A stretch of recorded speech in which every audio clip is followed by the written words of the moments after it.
Hello everyone, welcome to the greenhouse. I'm Danny. If you're new, welcome. I'm happy you're here with us for the first time. And if you've been here before, as always, welcome back.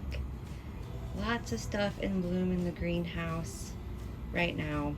Lots of stuff spiking, lots of first time bloomers.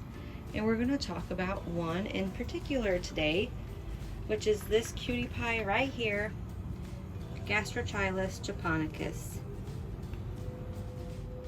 Gastrochilus japonicus is a species orchid, and it's native to Japan, Taiwan, Korea, and it also has the nickname of the yellow pine orchid because it grows on pine trees in its native habitat, and it's yellow, obviously.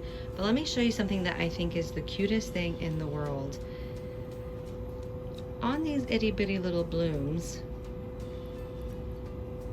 look at the bowl that the lip makes, and inside that bowl are little bitty spots, and I can just imagine that lip filling up with rainwater and the tiniest, cutest, babiest frog in the world just hanging out in them. I think these blooms are really unique, really cute, and kind of magical and fairy-like, and my heart is just exploding with happiness that this is in full bloom finally, and it has bloomed for me. I've waited a little over 2 years. I bought this orchid from R&P Orchids here in Ohio off of Facebook. Now this orchid is also considered a miniature orchid, so it's really great orchid if you have a small grow space. And this orchid did phenomenal growing inside my home. It was one of those very few ones that did really well growing inside and enjoyed the inside grow environment with nothing crazy, nothing, no extra tweaks and stuff to be done. It just sat on my kitchen windowsill and put out roots and put out new leaves on a constant basis. How I care for this Gastrochilus japonicus is just how I would care for a Phalaenopsis. I give it the same watering and the same light as a Phalaenopsis orchid. I let it get no direct sunlight, none.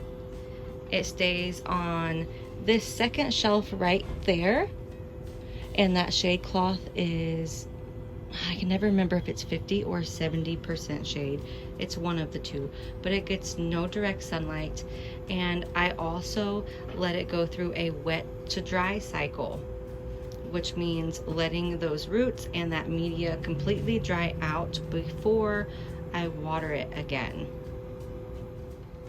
The one thing I would recommend in growing this orchid is really good air movement, strong air movement on probably a constant basis.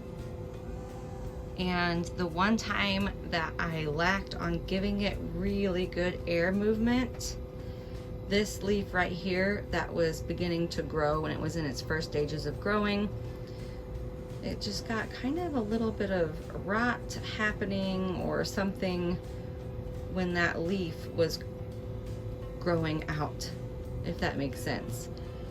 But since then, I made sure to continue to give it very good air movement, good airflow, and it's been a happy camper since then.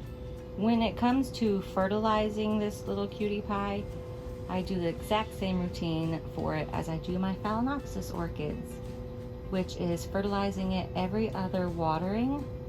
And I use a 20-20-20 basic fertilizer that you can find at any lawn and garden store. And I also use my favorite thing, which is Cow Mag, and that's what I use for my fertilizing once every other watering. Remember, when it comes to fertilizing orchids, weak is better. Always use a very weak amount of fertilizer when you decide to fertilize your orchids.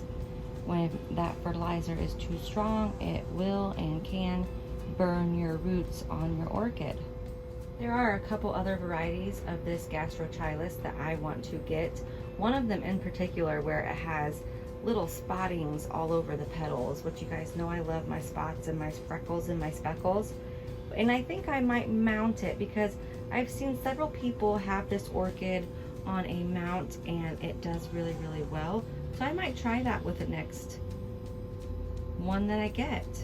But overall, it's a very, very easy orchid to grow, and I highly suggest it because there is nothing cuter in this entire world than those little pouches on these blooms. I hope you guys enjoyed the care guide tutorial, and happy growing. Stay safe. Till next time, guys.